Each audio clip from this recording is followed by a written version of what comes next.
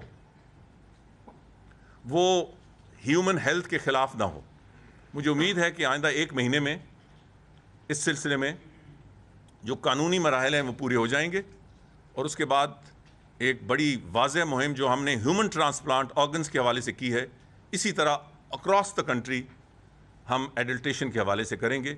پہلے مرحلے میں امپورٹڈ فوڈ اسٹفس، اس کے بعد پروونس سے مل کے ہم اس کو بڑھانا چاہیں گے جو روزمرہ کی فوڈ اسٹفس ہیں، مگر وہ دوسرا مرحلہ ہوگا اور اس میں صوبوں کی مشاورت اور منظوری شامل ہوگی۔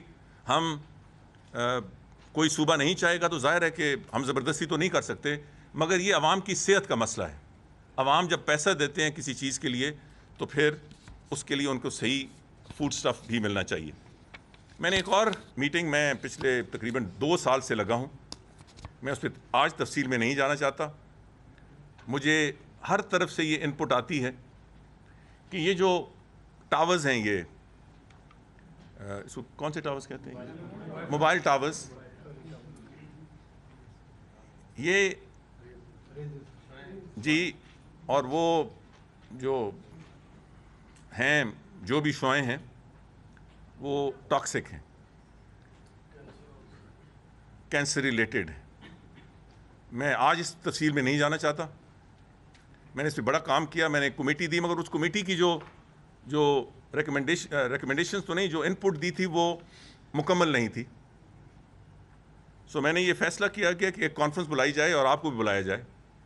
دیکھیں، یہ ٹاورز اسکول کے اندر ہیں، لوگوں کے گھروں کے اندر ہیں، سب سے زیادہ ولنریبل بچے ہیں، کنجسٹڈ ایریاز میں ہیں۔ جو لوگ اس کے پیسے لے رہے ہیں، کرایہ لے رہے ہیں، وہ تو لے رہے ہیں، باقیوں کو کیا قصور ہے؟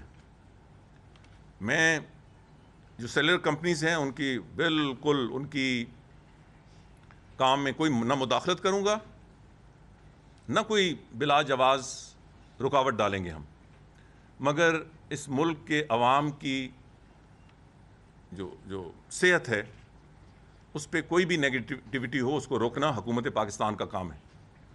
جب ہم نے ان رجسٹرڈ سمز کے خلاف کارروائی کی تو ساری سیلولر کمپنیز نے دھمکی دینے شروع کر دی کہ ہم نے $6 بلین یہاں خرچ کیا ہے، ہم چھوڑ کے چلے جائیں گے۔ تو میرا ان کو جواب تھا، اور یہ پرائم منسٹر بھی اس کے گواہ ہیں اور فائنانس منسٹر بھی، میں نے کہا ہمارے لیے، اس ملک کے لیے، اس حکومت کے لیے ہماری سیکیورٹی سے زیادہ کوئی چیز اہم نہیں ہے۔ وہی ہوا، پھر 9 کروڑ سمز، ان ویریفائڈ سمز کینسل ہوئیں، کسی کے کاروبار پہ کوئی قدغن بھی نہیں لگی، اور آج الحمدللہ 2 سال ہونے لگے۔ 7 سال سے معاملہ لٹکا ہوا تھا، 3 مہینے میں اللہ تعالیٰ کے کرم سے ہم نے اس پہ عمل درآمد کرایا، اور آج تقریباً 1.5 پونے 2 سال ہو چکے ہیں، کوئی کسی ان رجسٹرڈ سم کے حوالے سے کوئی ٹیررسٹ ایکٹیویٹی کی کوئی شکایت نہیں آئی۔ سو اس حوالے سے بھی میں یہاں اسلام آباد میں ارادہ یہ ہے کہ ہم تمام پروونشل ہیلتھ ڈپارٹمنٹس کو بلائیں، انوائرمنٹ ہیلتھ والوں کو بلائیں، آغا خان یونیورسٹی ہاسپٹل والوں کو بلائیں، king Edward medical college Lahore کو بلائیں، شوکت خانم کینسر ہاسپٹل اور ریسرچ سینٹر والوں کو بلائیں، پاکستان ٹیلی کمیونیکیشن اتھارٹی کو بلائیں، FIA تو ہوگا، CDA ہوگا، environmental protection agency, frequency allocation board, اور میڈیا کے دوست۔ آپ کے سامنے یہ ساری، اس کو ایک سیمینار کی ہم شکل دیں گے، اور اس کو ہم منتھ کی انجام تک پہنچائیں گے، اور اس کو بھی پھر ہم FIA کے اسکیڈول میں لے کے آئیں گے۔ خنانی اینڈ کالیا ایک اتنا بڑا کیس ہے جس کا کوئی حساب، مطلب اٹس انبلیویبل۔ مجھے بڑی کبھی افسوس ہوتا ہے کہ کئی دفعہ بڑی ان ایکوریٹ باتیں ہو جاتی ہیں۔ یہ 2004، 2005، 2006 کا کیس ہے۔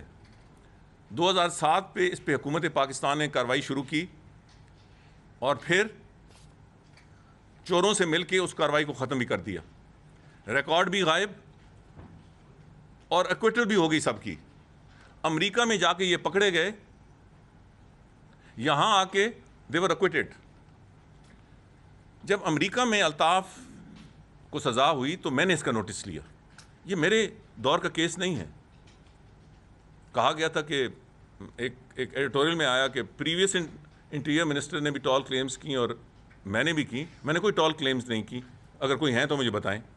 میں نے اس کو ریوائیو کیا اس کیس کو, اور جب میں نے پہلے ریوائیو کیا تو مجھے بتایا گیا کہ اس کو کوئی پروف نہیں ہے, سب پروف ڈسٹروائے ہو چکا ہے.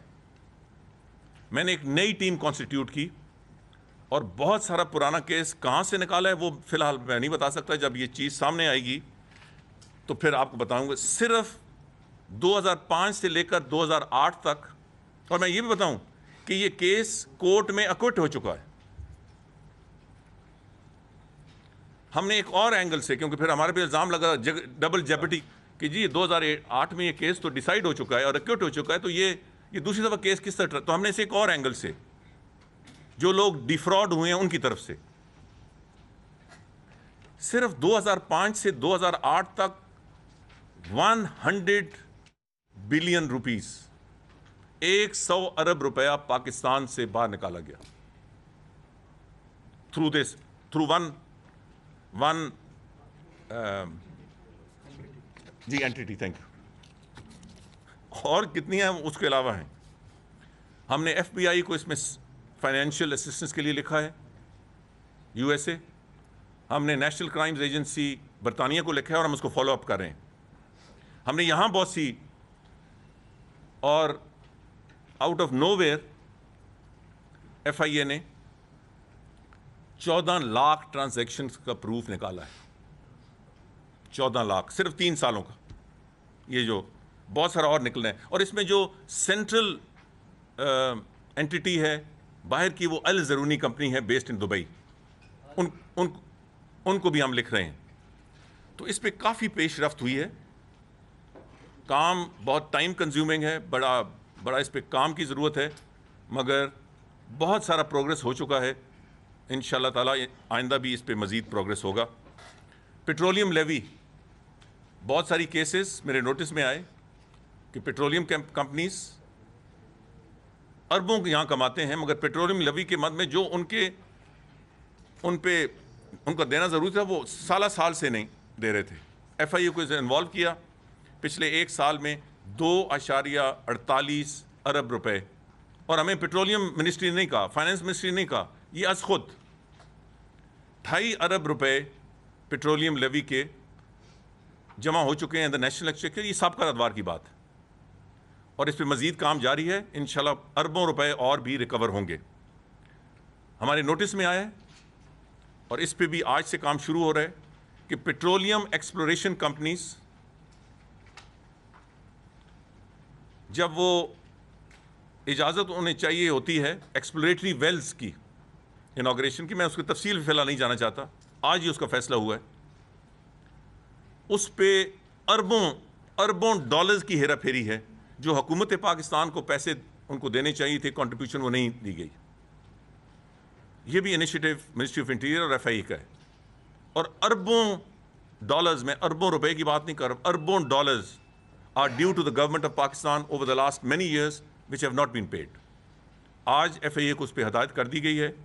انشاءاللہ تعالی آئندہ دنوں اور ہفتوں میں آپ دیکھیں گے کہ اس پہ کارروائی ہوگی.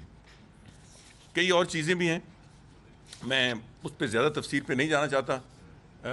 کچھ جو اہم آج فیصلے ہوئے ہیں وہ میں نے آپ کے سامنے رکھے ہیں. ہیومن ٹریفکنگ, یہ جو ہمارا بارڈر ہے with Iran, border with Afghanistan, مگر ہیومن ٹریفکنگ جو زیادہ ہوتی ہے وہ ایران کے ساتھ بارڈر, جی سارا تقریباً 1000 کلومیٹر ہے. اس پہ ہم نے بہت سی کارروائی کی ہے.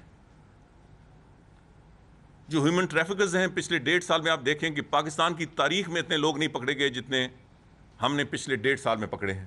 آن the initiative of the ministry of interior ہم نے چن کے غیر ملک سے اٹھا کے لوگ بند کیے, ان کو ریڈ بک کو ایکٹیویٹ کیا ہے. جو لوگ باہر سے آتے ہیں اللیگل، ان سے ہم پوچھتے ہیں آپ کو بھیجا کس نے، پھر ہم ان کے گھر پہنچ جاتے ہیں. تو مجھے کہنا تو شاید نہیں چاہیے، مگر مجھے کہنے کی اجازت دیں کہ اس میں گجرانوالہ ڈویژن، وہاں یہ جو ہیومن ٹریفکرز ہیں، جو ایجنٹس ہیں، وہ سب سے زیادہ کانسنٹریٹڈ ہیں. ہم نے بہت سارے پکڑے ہیں، آئندہ 3 مہینے دیکھیں گے کہ ایک ایک کو نکالیں گے. اس کے ساتھ ساتھ جو باہر بھاگے ہوئے ہیں، ہم ان کے پاسپورٹس کینسل کر رہے ہیں، CNICs کینسل کر رہے ہیں. ہم فورن کنٹریز کو لکھ رہے ہیں کہ آپ ان کو پکڑیں اور ریڈ وارنٹ کے ذریعے ہم کو واپس لے کے آئیں. یہ پاکستان کی بے حرمتی ہے کہ ہیومن ٹریفکنگ میں جب پاکستان کا نام آتا ہے اور ہمارے بے گناہ اور معصوم لوگ غیر ملک میں جا کے ذلیل و خوار ہوتے ہیں، یہ پاکستان کے نام کی بے حرمتی ہوتی ہے. ان بیچارے لوگوں کی تو یقیناً ایکسپلائٹیشن ہوتی ہے. وہ بیچارے زیادہ نہیں ہیں، وہ اپنی زندگی کا جو پیسہ ہے، پونجی اکٹھی کر کے باہر جاتے ہیں. اس کو روکنا ہے اور انشاءاللہ ہم روکیں گے. بہت ساری رکاوٹ ہو چکی ہے، اس کو ہم روکیں گے. آخری ایشو، اور اس کے بعد آپ سوال کر سکتے ہیں، اور مجھے پتہ ہے کہ آپ نے سوال کس پہ کرنا ہے. میں زیادہ سے زیادہ آپ کو لمبی کہانی دے کے ڈائیورٹ کر سکتا ہوں. میں نے سرفراز صاحب کو کہا کہ بہتر نہیں ہے کہ میں یہ کر کے اٹھ جاؤں، تو انہوں نے کہا یہ سارے آپ کے دوست ہیں، یہ بہت شور شرابہ کریں گے. تو میں آخری پوائنٹ میں پہلی بتا دوں کہ الطاف حسین کے حوالے سے جو ریڈ وارنٹ ہم نے اثر 9 بھیجنے تھے، اس پہ کام ہو رہا ہے. ہم نے اس پہ بہت ہائی پروفائل اور سینئر لیگل ایکسپرٹس لگائے ہیں. وہ شاید 12 یا 15 مئی کی تاریخ تھی. ہم 1 مہینہ ان سے اور مانگ رہے ہیں کچھ ڈاکیومنٹیشن، کیونکہ ہمیں صوبوں سے لینی ہے. ابھی وہ انکمپلیٹ ہے. انشاءاللہ 15 جون سے پہلے یہ ریڈ وارنٹ جاری ہو جائیں گے انٹرپول کو، اور انشاءاللہ آپ دیکھیں گے کہ اس کا جو لیگل ایسپیکٹ ہے وہ بالکل بہت اسٹرانگ اور مکمل ہوگا. بہت شکریہ جی. سرفراز صاحب بچائیں مجھے.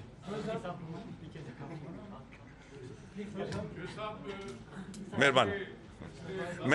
میں آپ سے اپنے تعلق باہر رکھنا چاہتا ہوں. 10-12 روز سے پورا ملک جو ہے کہ جان میں مبتلا تھا، اور کیا وجہ تھی کہ یہ ڈان لیگز پہ جو تنازع تھا یہ ختم ہونے میں دیر اتنی کیوں لگی؟ کیا اس کی کوئی وجوہات ایسی ہیں جو آپ بتانے کے لیے تیار ہیں؟ ڈان لیگز پہ کوشچن لینے اکٹھے ہی سارے.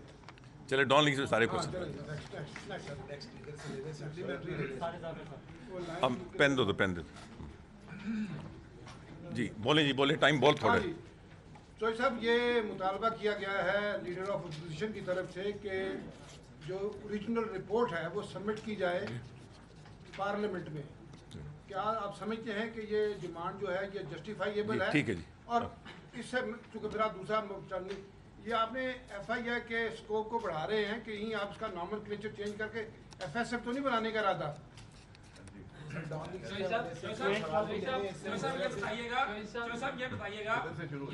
ڈان لیگ پہلے تو کمال مہارت کے ساتھ آپ نے ساری منسٹری کی ایفیشنسی رکھی، لوگ تو سننا چاہ رہے تھے. سر یہ بتائیے گا کہ ڈان لیگز کا معاملہ سیٹل ہو گیا، دیٹ واز اے سرپرائز، بہت اچھا ہوا. لیکن کچھ لوگ یہ سوال کرتے ہیں کہ جب لوگ آئیڈینٹیفائی ہوئے، کمیٹی کی طرف سے نامزد ہوئے، ریسپانسبلٹی فکس کی گئی، تو انہیں صرف عہدوں کے سے ہٹانے کی حد تک کیوں گورنمنٹ محدود رہی ہے؟ مزید کارروائی کیوں نہیں کی؟ Thank you. جی میرا یہ کوشچن ہے کہ ڈان لیگز کے اوپر جو رپورٹ ہے وہ کب منظر عام پہ آپ لائیں گے، اور کیا وہ نام جو آرمی کی طرف سے دیے گئے تھے وہ اس میں شامل کیے گئے ہیں؟ اچھا سر یہ بتا دیں صاحب، یہ بتا دیں سر جی سر زہر قاتل جو نس میں بس کیا، انجام وفا کیا ہوگا؟ اس کی ایلیبوریشن بھی کر دیں یار ذرا سلیس اردو میں، تاکہ میں سمجھ سکوں یار. سر یہ ایک حکومت کے ماتحت، پرائم منسٹر کے ماتحت ایک ادارے کی طرف سے ٹویٹ کیا گیا، اس پہ سر پوری دنیا میں شور مچا. اس کے حوالے سے بھی کوئی بات کریں کہ کیوں ایسا ہوا، اور آئندہ اس کو کس طرح روکا جائے گا؟ ایک ماتحت پرائم منسٹر کے ماتحت ان کے خلاف